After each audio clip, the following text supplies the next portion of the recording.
लीजिए, आपकी सेवा में प्रस्तुत है मेरी एक छोटी सी भोजपुरी रचना, जिसका शीर्षक है याद बा। पहिल फागुन के हमके, पहिल फागुन के हमके छुअन याद बा।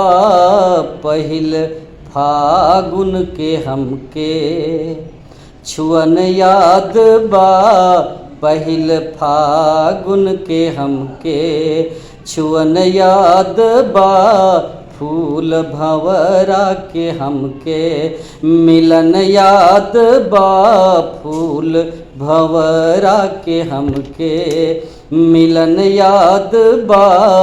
पहिल फागुन के हमके। देखिए दूसरा अंतरा इसका देखिए। केहू कन्या कहल, केहू भौजी कहल।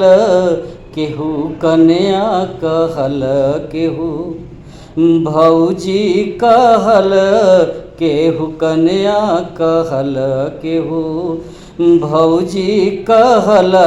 कुल्ही बालम के घर के चलन याद बा। फूल भंवरा के हमके मिलन याद बा। पहिल फागुन के हमके छुअन याद बा। फूल भंवरा के हमके मिलन याद बा। फूल भंवरा के हमके। कि हमके कोयल के बोली, कि हमके कोयल के बोली न बिसरी कबो। हमके कोयल के बोली न बिसरी कबो। हमके कोयल के बोली न बिसरी कबो। हमके सर्दी के भोर के गलन याद बा। फूल भंवरा के हमके मिलन याद बा। पहिल फागुन के हमके छुअन याद बा। पहिल फागुन के हमके छुअन याद बा। पहिल फागुन के हमके।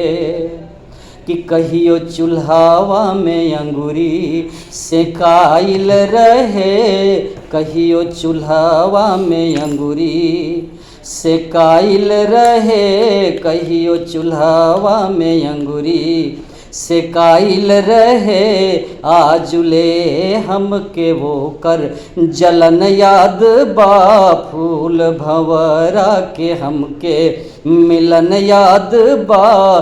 पहिल फागुन के हमके छुअन याद बा। फूल भंवरा के हमके। अंतिम अंतरा देखें। कि याद बा हमके ननदो के नखड़ा कइल। याद बा हमके ननदो के नखड़ा कइल। याद बा हमके ननदो के नखड़ा कइल।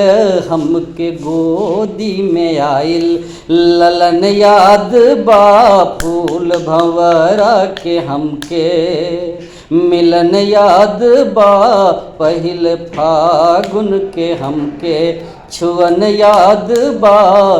फूल भंवरा के हमके। बहुत बहुत धन्यवाद।